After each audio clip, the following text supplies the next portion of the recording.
마가복음 12장 13절에서 27절에 있는 말씀입니다. 마가복음 12장 13절에서 27절에 있는 말씀, 오늘 우리에게 주시는 하나님의 말씀, 우리 함께 한 목소리로 받들어 읽겠습니다. 그들이 예수의 말씀을 책잡으려 하여 사세인과 헤롯 땅 중에서 사람을 보내매 와서 이르되, 선생님이여, 우리가 아노니 당신은 참되시고 아무도 꾸리는 일이 없으시니 이런 사람을 외모로 보지 않고 오직 진리로서 하나님의 도를 가르치심이니이다. 가이사에게 세금을 바치는 것이 옳으니까 옳지 아니하니까 우리가 바치리까 말리까 한데, 예수께서 그 외식함을 아시고 이르시되, 어찌하여 나를 시험하느냐? 데나리온 하나를 가져다가 내게 보이라 하시니 가져왔거늘 예수께서 이르시되, 이 영상과 이 글이 누구의 것이냐? 이르되 가이사의 것이니이다. 이에 예수께서 이르시되, 가이사의 것은 가이사에게, 하나님의 것은 하나님께 바치라 하시니 그들이 예수께 대하여 매우 놀랍게 여기더라. 부활이 없다 하는 사두개인들이 예수께 와서 물어 이르되, 선생님이여, 모세가 우리에게 써주기를 어떤 사람의 형이 자식이 없이 아내를 두고 죽으면 그 동생이 그 아내를 취하여 형을 위하여 상속자를 세울지니라 하였나이다. 7형제가 있었는데 마디가 아내를 취하였다가 상속자가 없이 죽고, 둘째도 그 여자를 취하였다가 상속자가 없이 죽고, 셋째도 그렇게 하여 7이 다 상속자가 없었고 최후의 여자도 죽었나이다. 7사람이 다 그를 아내로 취하였으니 부활 때 곧 그들이 살아날 때에 그 중에 누구의 아내가 되리이까? 예수께서 이르시되, 너희가 성경도 하나님의 능력도 알지 못함으로 오해함이 아니냐? 사람이 죽은 자 가운데서 살아날 때에는 장가도 아니가고 시집도 아니가고 하늘에 있는 천사들과 같으리라. 죽은 자가 살아난다는 것을 말할진대, 너희가 모세의 책 중 가시나무 떨기에 관한 글에 하나님께서 모세에게 이르시되, 나는 아브라함의 하나님이요 이삭의 하나님이요 야곱의 하나님이로라 하신 말씀을 읽어보지 못하였느냐? 하나님은 죽은 자의 하나님이 아니요 산 자의 하나님이시라. 너희가 크게 오해하였도다 하시니라. 아멘. 지금 예수님께서 예루살렘에 입성하신 이후에 예루살렘에서 행하셨던 일들 가운데 특별히 대적자들과 논의를 하시는 그러한 말씀을 우리가 지금 읽고 있습니다. 예수님의 권세가 어디에서 왔느냐? 사람들은 예수님이 행하시는 일을 보고 그렇게 따졌지요. 그건 뭐냐면, 당신이 무슨 권세로 이런 일을 하느냐? 도대체 누가 당신에게 이러한 권세를 줬기에 당신이 이런 일을 하느냐? 예수님 앞에 와서 따지는 장면이 11장 마지막에 등장을 했어요. 오늘 말씀에 등장하는 것도, 오늘 말씀에 보면 13절에 그런 얘기를 하면, 그들이 예수의 말씀을 책잡으려 하여, 그들이 예수님을 존중하거나 예수님께 특별한 가르침을 얻거나 예수님이 진리를 선포하신다는 것을 진짜 믿어서 예수님 앞에 나와서 예수님께 묻고 예수님의 답을 구하는 게 아니라, 그들은 예수님을 책잡기 위해서 어떻게 하면 예수님을 걸어 넘어뜨리고 예수님에게 죄를 뒤집어 씌울까라고 하는 그런 마음을 가지고 예수님 앞에 나와서 질문을 하게 됩니다. 오늘 두 가지 논쟁에 대한 걸 우리가 읽었는데, 하나는 세금에 대한 문제고 다른 하나는 부활에 대한 그런 이야기를 우리가 함께 말씀을 통해서 읽었어요. 13절에 보면 바리새인과 헤롯 땅 중에서 사람을 보내서 그들이 와서 예수에게 질문을 합니다. 바리새인, 그들은 경건한 삶을 산다고 나름대로 애썼던 사람들이고 그런 삶을 살았던 사람들이고, 또 헤롯 땅에 속한 사람들은 현실의 이득에 그들의 마음을 빼앗기며 살았던 그런 사람들인데, 어찌 보면 함께하지 못할 것 같은 사람들이 하나로 뭉쳐서 지금 예수님 앞에 나온 거예요. 그들의 목적은 분명합니다. 예수님을 어떻게 하면 책잡을까? 예수님을 어떻게 하면 예수님에게 올무를 씌울까 하는 그러한 걸 가지고 나와서 예수님 앞에 질문을 합니다. 먼저 그들은 예수님 앞에 칭찬을 해요. 찬사를 보내요. 그런데 이 찬사는 그들의 마음이 담긴 게 아니라 그런 외식적인, 가식적인 그러한 찬사였지요. 믿지도 않으면서 그렇게 이야기를 해요. 그런데 여러분, 우리가 이들이 한 찬사를 보면 그들이 믿진 않은 그런 내용인데, 그들이 한 이 말은 예수님 안에 진짜 나타나는 그런 모습이었어요. 참 아이러니한 모습을 우리가 보게 됩니다. 그들은 믿지 않았으나 사실 예수님은 그러한 분이심을 그들의 이러한 찬사를 통해서 고백하게 됐던 거지요. 그들은 말합니다. 당신은 참되십니다. 예수님은 참되신 분이잖아요. 아무도 거리끼림이 없으시다. 사람들과 예수님께서 그들에게 무슨 그런 거리낌이나 뭘 갖고 대하지 않으세요. 왜? 외모로 보지 않으시고 진실로 사람을 대하시고 일을 하시기 때문에. 자, 예수님은 그러한 분이다. 칭찬을 하고 찬사를 보낸 다음에 예수님을 올가멜 올무를 그들이 예수님께 던져요. 그건 뭐냐? 가이사에게 세금을 바치는 게 옳습니까? 아니면 옳지 않습니까? 라는 질문이었어요. 이것은 두 가지 대답을 구할 수 있는 질문이었을 거예요. 가이사에게 세금을 바치지 말아라. 만약에 이렇게 말한다면 그것은 그 당시 통치하고 있던 로마 세력에 대해서 반기를 드는 거고요. 그리고 어떤 의미에서 반역을 하는 거고요.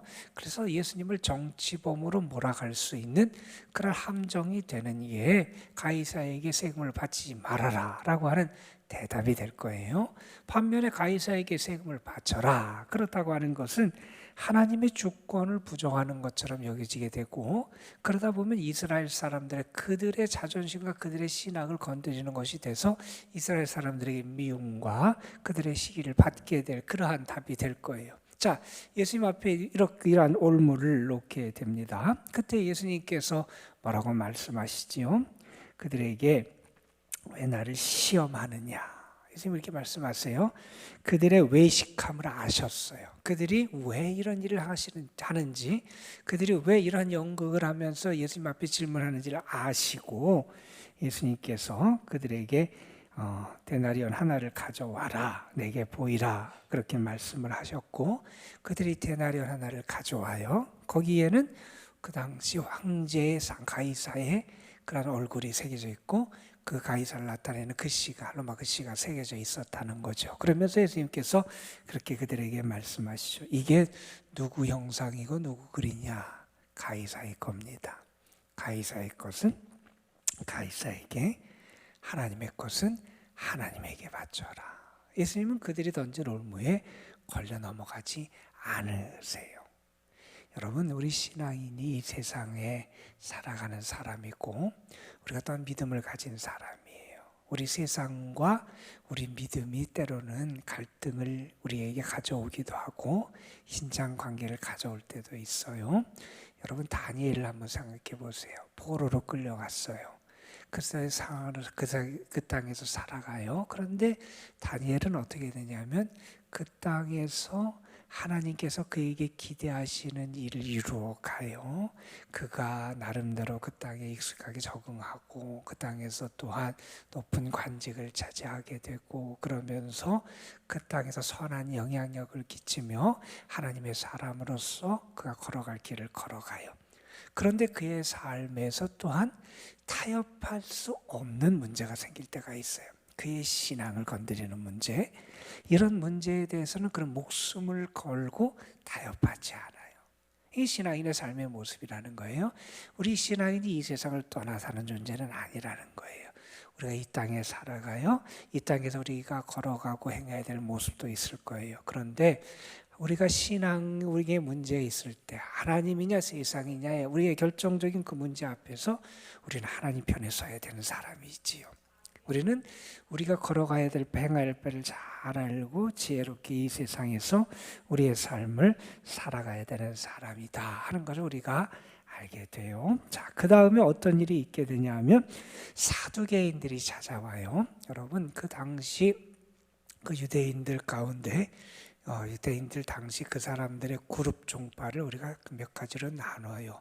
바리새인들이 있고 사두개인들이 있고, 하나는 열심당, 그래서 폭력적인 방법을 통해서 무력을 통해서라도 우리가 로마로부터 정치적인 해방을 가져와야 되겠다라고 하는 생각했던 열심당 혁명당원들이 있었고, 혹은 SNF파, 그래서 이 세상 다 등지고 아주 조용한 한가진데 들어가서 자기네들끼리 공동생활을 하면서 경건한 생활을 추구했던 이런 사람들이 있는데, 그 사람들 중에 하나가 이제 바리새인들은 평신도 출신의 그런 거룩함을 추구했던 사람들이에요. 그 다음에 이 사두개인들이 등장을 해요. 이 사두개인들은 제사장 혹은 그 높은 그런 귀족 출신의 사람들이었고, 이 사두개인들은 어떤 태도를 취했냐면 바리새인들의 현실에 대해서 그렇게 참여하지 않아요. 그런데 이 사두개인들은 현실에 참여하고 현실의 삶에서 어떤 자리들을 차지하고 했던 그런 사람들이었어요. 그런데 이 사두개인들의 특징 가운데 하나가 뭐냐 하면, 이들은 구약의 말씀을 받을 때도 모세의 오경, 모세의 율법 중심으로만 받아들였어요.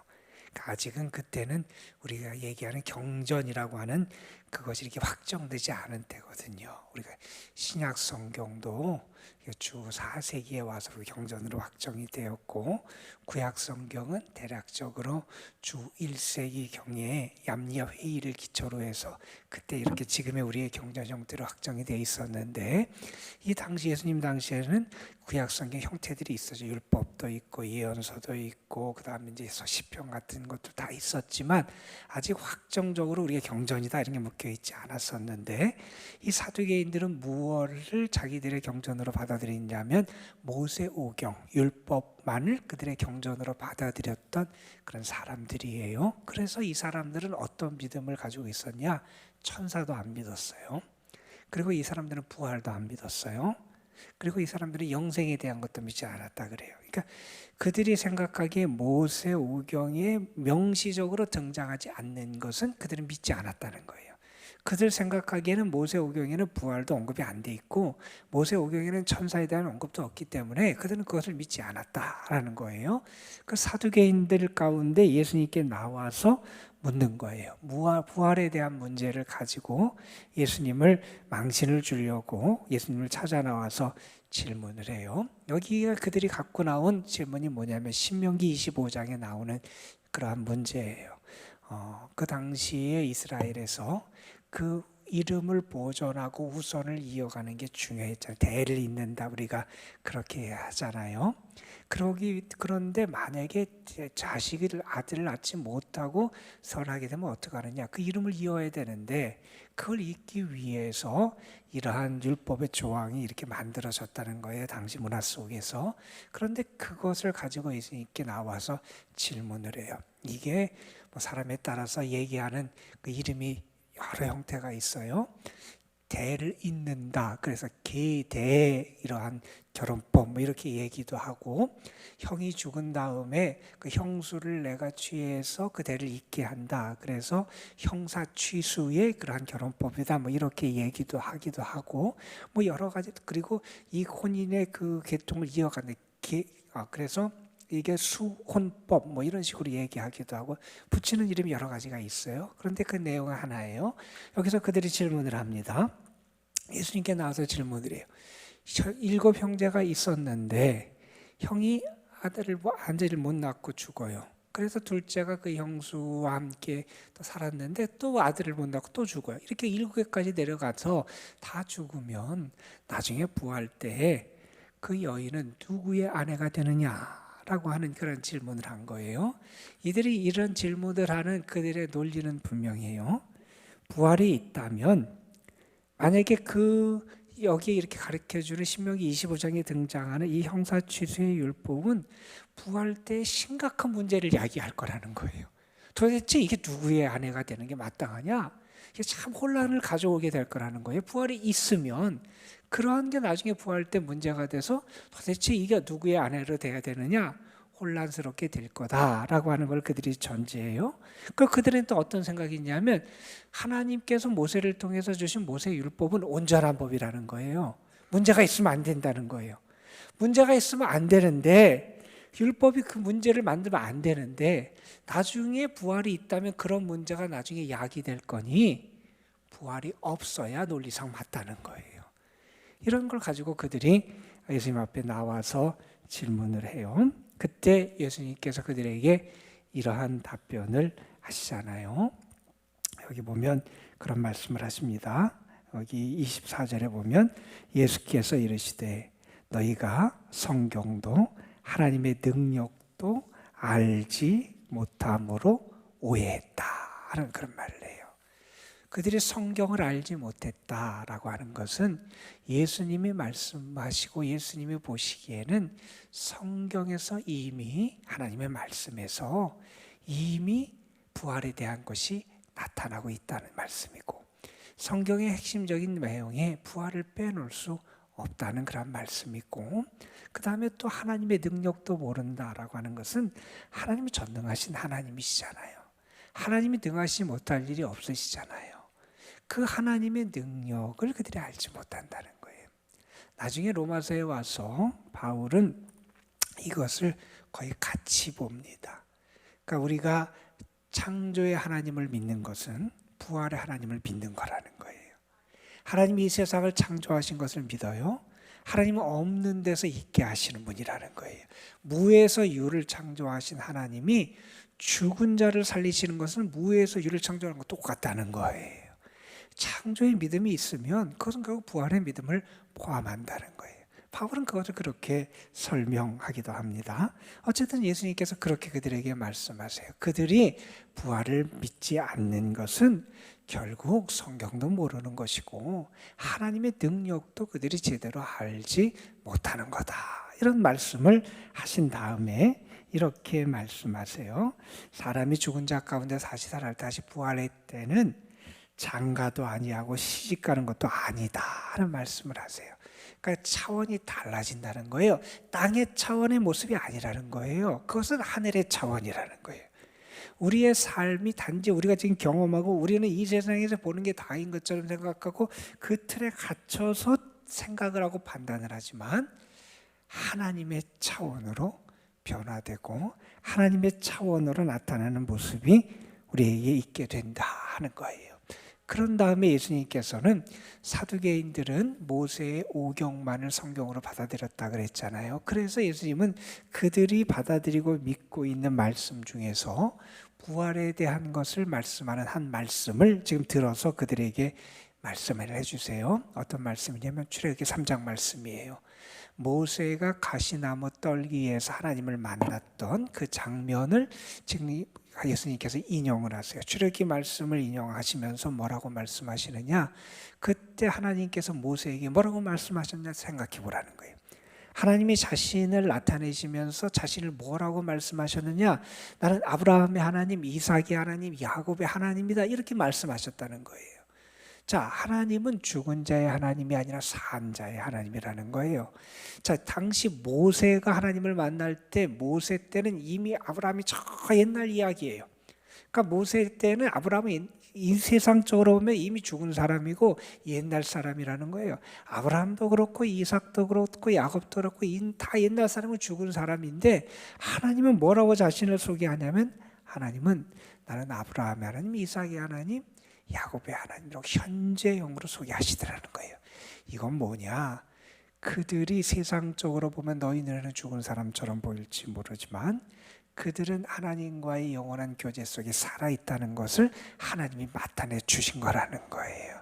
그들이 살아있음을 하나님께서 이미 그들에게 모세에게 보여주셨다는 거예요. 그러니 하나님은 산자의 하나님이고 산자의 하나님이라면 그들이 하나님 안에 살아있다고 하는 것은 결국 부활을 나타낸다는 우리에게 부활이 있음을 준다 하는 것을 예수님께서 이 말씀을 통해서 나타내 주신 거예요. 우리에게 있어서 무엇보다도 중요한 믿음이 뭐냐?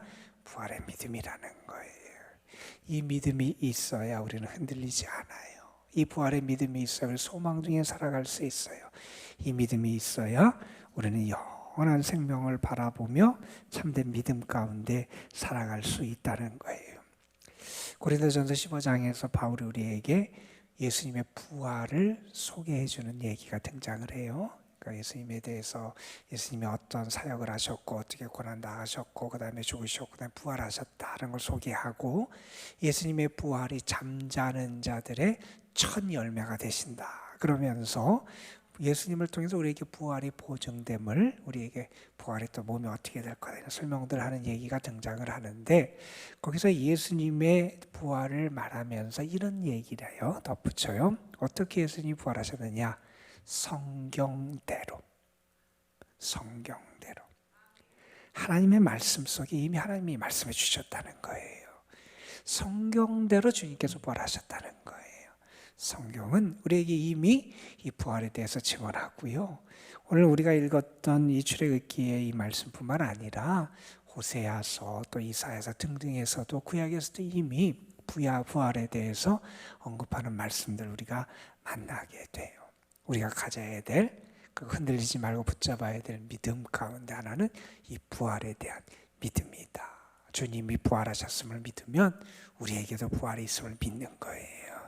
하나님이 창조 하나님이심을 믿는 것은 하나님이 부활의 하나님이심을 또 우리가 믿는 거예요. 우리에게 이 믿음이 더 굳건하게 있길 소망하고, 오늘도 여러분이 그 믿음 가운데 살아가는 여러분의 삶이 되시기를 주님의 이름으로 축복합니다. 기도하시겠습니다.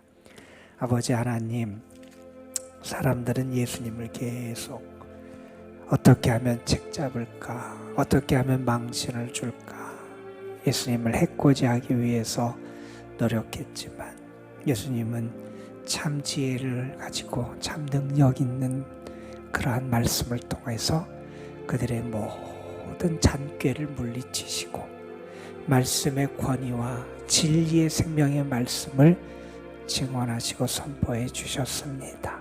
아버지 하나님, 우리에게 그 주님을 향한 진실한 믿음이 약해지지 않게 해주시고, 주님이 우리에게 하셨던 말씀들, 주님이 우리에게 보셨던 능력들, 또한 주님이 우리를 위해서 감당하셨던 고난과 십자가의 길을 우리가 묵상하면서 더 주님을 사랑하고 더 주님을 가까이 하고 더 주의 은혜와 진리의 말씀 가운데 살아가는 저희 모두가 되게 하여 주옵소서.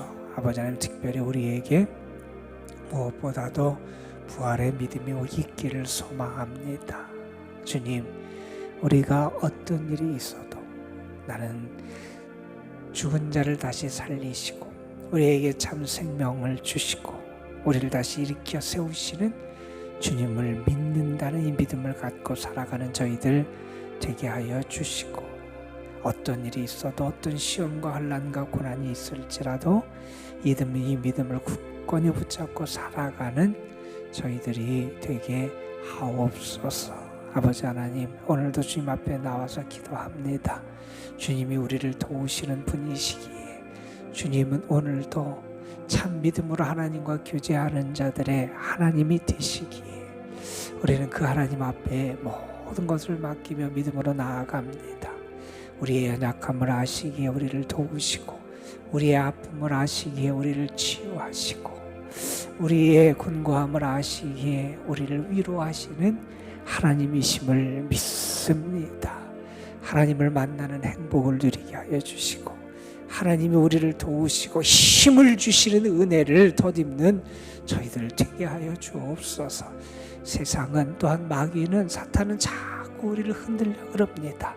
우리의 믿음을 무너뜨리려고 그러고 하나님을 향한 우리의 헌신을 무너뜨리려고 그러고 하나님을 향한 우리의 기도를 흔들려고 하며 자꾸 우리를 넘어뜨리려고 하는 유혹을 합니다. 아버지 하나님, 우리에게 지혜를 주셔서 바른 믿음 가운데 서게 하여 주시고 하나님만을 바라볼 수 있는 저희들 되게 하여 주옵시며 사람의 인정, 사람으로부터 오는 시험, 그 무엇 때문에 요동치 않을 수 있도록 우리를 붙잡아 주시고 인도하여 주옵소서. 오늘도 주님 앞에 기도합니다. 모든 걸 맡깁니다. 우리의 문제, 우리의 가정의 문제, 우리의 자녀들의 문제, 우리의 연약함의 육신의 건강의 문제, 우리가 안고 있는 여러 가지 이 세상의 문제들 다 먼저 하나님 앞에 올려드립니다. 주님이 우리를 아시기에 도우시는 분이고, 주님이 우리의 참 목자가 되시고, 주님이 참 우리의 능력이 되심을 믿기에 주님 앞에 모든 것을 아뢰며 믿음으로 나아갑니다. 주님, 오늘도 우리를 도우시고 우리의 간구에 응답하시고 선한 길로, 의의 길로, 푸른 초장과 맑은 신의 물가로 우리를 인도하시는 은혜를 허락하여 주옵소서. 아버지 하나님, 주님과 함께 살아가는 오늘 하루 되게 하여 주시고, 우리가 부활의 믿음으로 승리하며 이 세상의 모든 것을 이겨내는 담대한 신앙인으로 살아갈 수 있도록 도우시고 인도하여 주옵소서. 오늘도 이 교회와 이 교회에 속한 모든 성도들, 특별히 우리 연로하신 분들, 연약한 분들, 병중에 있는 성도들, 하나님의 특별한 사랑과 도우심이 필요한 이들을 하나님께 올려드리오니 주님, 저들을 사랑하시고 돌보시고 이끄시는 은혜를 더 풍성하게 허락하여 주옵시고, 우리 모두가 기쁨으로 주님 앞에 나아가며 주의 은혜를 찬송하며 오늘 하루도 살아갈 수 있도록 역사하여 주옵소서. 이 시간도 성령께서 우리의 기도를 도우실 줄 믿사옵고 우리 구주 예수 그리스도의 이름으로 기도드리옵나이다. 아멘.